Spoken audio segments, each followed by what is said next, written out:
is February 3 and this is the update for my order of WPL B36. The courier delivered the item this evening. Actually, I'm already out and one of my colleagues just received the item. So let's start unboxing or showing this WPL B36, and this will be a birthday gift for my colleague. So guys, we have 3 plastic here. So we purchased these items to online. So this is for my wife washing machine, and that toys is for my son, and this will be my gift for my colleague.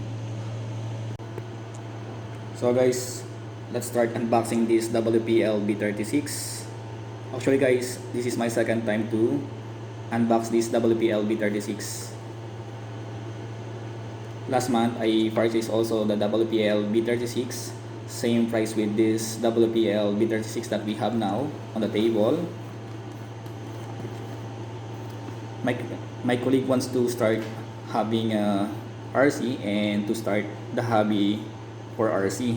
So for this WPL B36, as you can see from the price or tag, it's only 75.25 dirhams. So if you will want to convert to US dollar, you just need to multiply by 3.667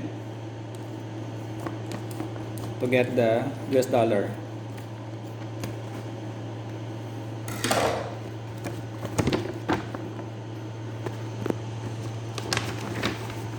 So this is the box of the WPL B36. As you can see, this is the military truck. This is the WPL B36. But I think this time they sent a nice box. There is no damage compared to my first WPL B36 that I purchased from them. Actually, same seller that I placed my order. But this time they sent me a nice packaging, and there's no damage on the package. So as you can see here, it's a off-road racing series military truck, collectible diecast model 1/16. So this is a 6x6 6-wheel drive. And what else we have here on the box? So from this box we have these details.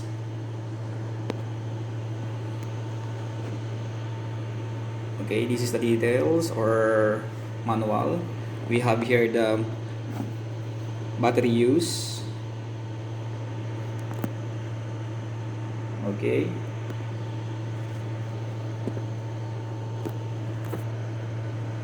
That's the battery use, instruction and cautions. So we need to read this precaution to operate this WPL B36. So we are now on the safe side. So this is the basic function of the remote and how to install the batteries. And this is the charging instruction for the battery. So it has a 7.4 volts battery. So let's start and proceed on the main truck. So guys, inside the box we have the instruction manual, which I already read from the box. So if you want to know more, just look on the manual. So this is the main truck. So we need to remove it from the box.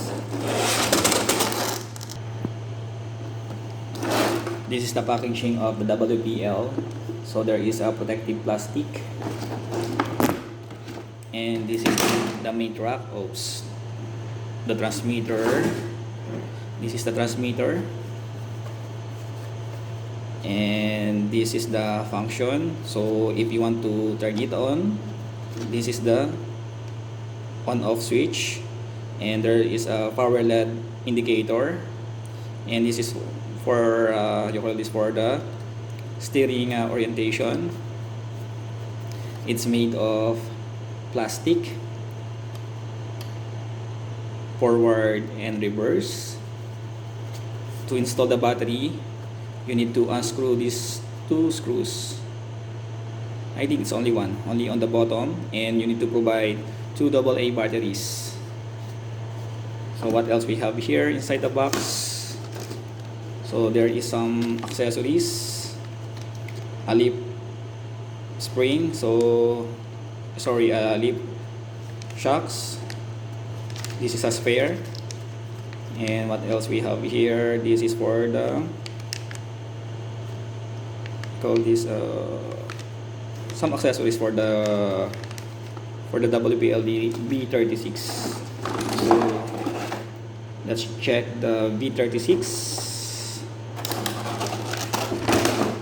So guys, this is the B36, and it's really a nice looking truck, military truck.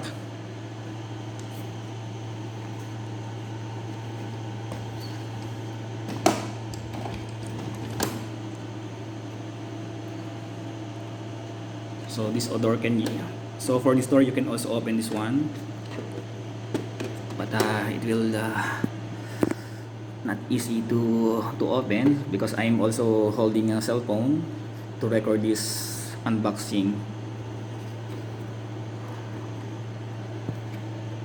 As you can see, the spare tire is squishy and there is no foam.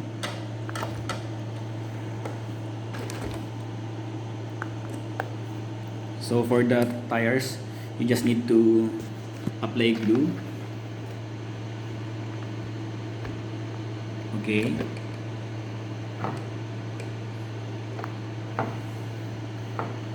The composition of the spare and these tires are only same.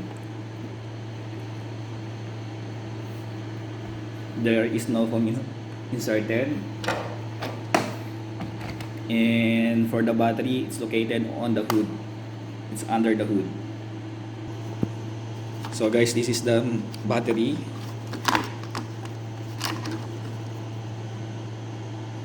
This is a lithium ion WPL 14500, 500 mAh and 7.4 volts. So this is the plug.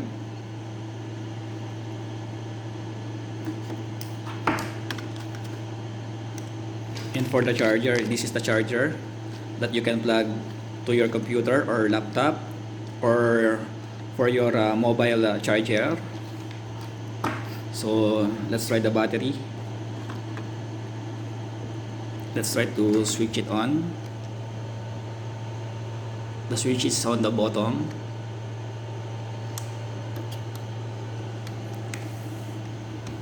As you can see, it's working now and it's blinking.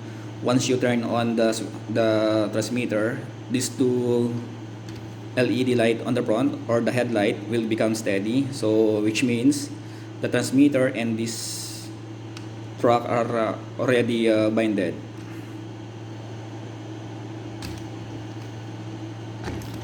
For the servo, it's fully proportional. Same with the speed, it's also proportional. So this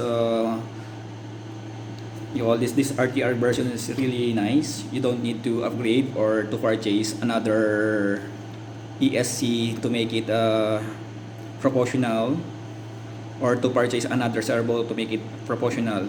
So out of the box, you can enjoy driving this WPL B36 because it's all proportional. So guys, I'm going to compare or just put them together, the old WPL B36 and the WPL B36 that I have here, and this will be my birthday gift to one of my colleagues here in my work. So thank you guys for watching this this video and subscribe to our channel. So guys, today is February 4.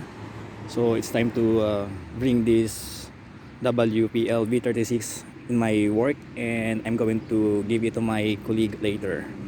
So let's take a walk. So now I'm going to my work, and this is only a few steps away from my house, and we're gonna wait for my colleague to come maybe around 10 a.m. in the morning, and I'm going to give this WPL B36.